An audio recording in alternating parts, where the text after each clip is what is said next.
그럼 예시를 살펴볼게요. 현재 열려있는 예시 프로젝트는 마우스를 왼쪽 클릭할 때마다 매번 랜덤한 개수의 모자를 생성해요. 그리고 생성된 모자들은 바닥에 닿는 순간 3초 뒤에 사라지죠.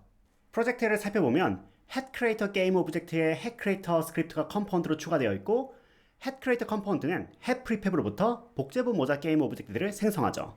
먼저 headPrefab에 컴포넌트로 추가되어 있는 head 스크립트를 살펴보면 모자 파괴 처리가 시작되었는지를 표시하는 isTrigger라는 프로퍼티가 선언되어 있고요. onCollisionEnter에서 만약에 바닥에 닿았다면 isTrigger를 true로 변경하고 3초 뒤에 모자 게임 오브젝트 자신을 파괴하고 있네요. 그리고 이외에 isTrigger를 다시 false로 만들어서 모자의 상태를 초기화해주는 reset 메서드가 있어요. 이어서 headCreator 스크립트를 살펴볼게요. 먼저 headPrefab이라는 변수로 모자 프리팹을 받고 있고요. 업데이트 메서드에서 마우스 왼쪽을 클릭하면 1에서 14의 랜덤한 개수만큼 createHead 메서드를 실행해서 모자를 생성해요. createHead 메서드에서는 모자 프리팹으로부터 모자 게임 오브젝트를 랜덤한 위치와 회전으로 인스턴스하고 있고요. 현재 구현의 문제점은 모자를 순간적으로 아주 많이 생성하면서 사용되는 인스턴스와 메서드, 모자들이 한꺼번에 파괴될 때 실행되는 파괴 메서드가 디스토르 메서드가 오버헤드가 크다는 거죠. 그러면 모자를 매번 생성하고 파괴하는 처리를 오브젝트 풀을 사용해서 미리 생성된 오브젝트를 재사용하는 방식으로 바꿔볼게요.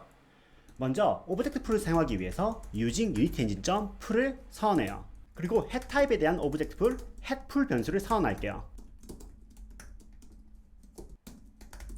이어서 start 메서드에서 오브젝트 풀을 생성해서 head 풀 변수에게 할당할게요. 오브젝트 풀을 생성할 때는 생성자에게 create function, action on get, action on release, action on destroy를 할당해야 돼요. 생성 함수 create 펑션은 풀이 새로운 오브젝트를 생성하는 데 사용할 함수예요. 생성 함수는 새 오브젝트를 생성해서 반환 값으로 내놔야겠죠. head풀의 생성 함수로는 headPrefab을 복제 생성해서 내놓는 익명 함수를 만들어서 할당할게요. action on get은 오브젝트를 풀에서 가져가는 과정에서 적용할 처리를 구현하는 함수예요. 풀에서 꺼내갈 오브젝트는 이 함수를 거치죠. 함수 입력으로는 풀에서 가져가려는 오브젝트가 와요. 보통 오브젝트를 풀로 되돌리는 과정에서는 해당 오브젝트를 비활성화해요. 반대로 풀에서 오브젝트를 가져갈 때는 비활성화된 오브젝트를 다시 활성화하죠. 또한 풀에서 꺼낸 오브젝트가 사용될 준비가 되도록 상태를 리셋하거나 초기화하고요. head풀의 action on get에서는 풀에서 모자를 가져가는 과정에서 모자 게임 오브젝트를 다시 활성화해주고요. head의 리셋 메서드를 실행해서 사용할 모자의 상태를 초기화해줄게요. action on release는 오브젝트를 풀에 다시 되돌려 넣는 과정, 릴리즈하는 과정에서 실행하는 함수예요. 함수 입력으로는 풀에 되돌려 넣는 오브젝트가 와요. 액션 on release에는 보통 풀에 되돌릴 오브젝트를 비활성화하는 처리가 오죠. 예를 들어서 풀에 되돌릴 게임 오브젝트를 비활성화하거나 오디오 소스를 정지하는 처리가 올 수가 있어요. 해풀의 액션 on release에서는 풀에 되돌려 넣을 모자가 게임 화면에 보이지 않도록 릴리즈할 모자 게임 오브젝트를 비활성화할게요. 액션 on destroy에는 파괴할 오브젝트에게 적용할 처리를 구현하는 함수가 와요. 풀이 가득 찬 상태에서 어떤 오브젝트를 릴리즈해서 풀에 되돌려 넣으려고 하면 해당 오브젝트가 풀로 되돌아가지 않고 그대로 파괴되죠. 그리고 action on destroy가 실행되고 action on destroy 입력으로 파괴할 오브젝트가 들어와요. 보통은 파괴할 게임 오브젝트를 destroy 메서드로 파괴하는 처리가 오죠. 여기서는 모자 게임 오브젝트를 파괴하도록 할게요. 이것으로 오브젝트 풀이 필요로 하는 모든 액션들을 할당했고요. 마지막으로 풀의 최대 크기인 맥스 사이즈를 30으로 설정할게요. 이 값은 풀이 저장할 수 있는 오브젝트의 최대수가 돼요. 해풀 오브젝트 풀을 생성했으니 이제 createHead 메서드에 있는 인스턴스와 메서드를 오브젝트 풀의 get 메서드로 대체할게요.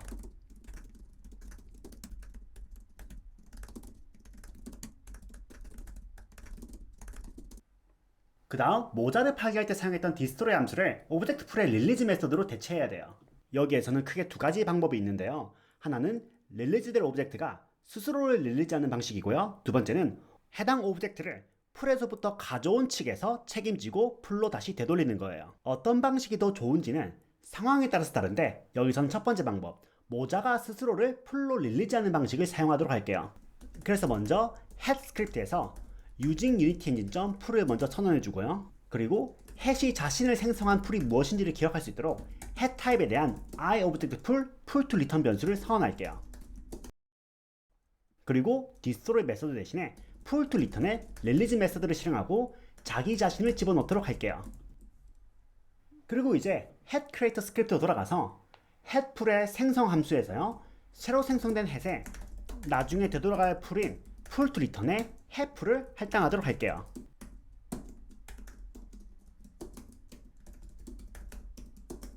이것으로 오브젝트 풀을 사용하는 코드를 완성했고 스크립트를 저장한 다음에 테스트 해볼게요. 플레이 버튼을 누르고 마우스 왼쪽 버튼을 클릭해서 모자들을 많이 생성한 다음에 기다리면 일부 모자들은 파괴되는 대신에 풀로 되돌아가서 비활성화되는 것을 알 수가 있어요. 그리고 모자들을 다시 소환할 때는 모자들을 새로 생성하는 대신에 풀에 있는 비활성화된 모자들을 다시 활성화해서 사용하는 것을 알 수가 있죠. 또한 필요 시에는 풀의 최대 크기보다 더 많은 수의 모자를 생성해서 사용할 수 있고요. 이것으로 오브젝트 풀의 기본 사용 방법을 봤고요. 그러면 다음 시간에 봅시다.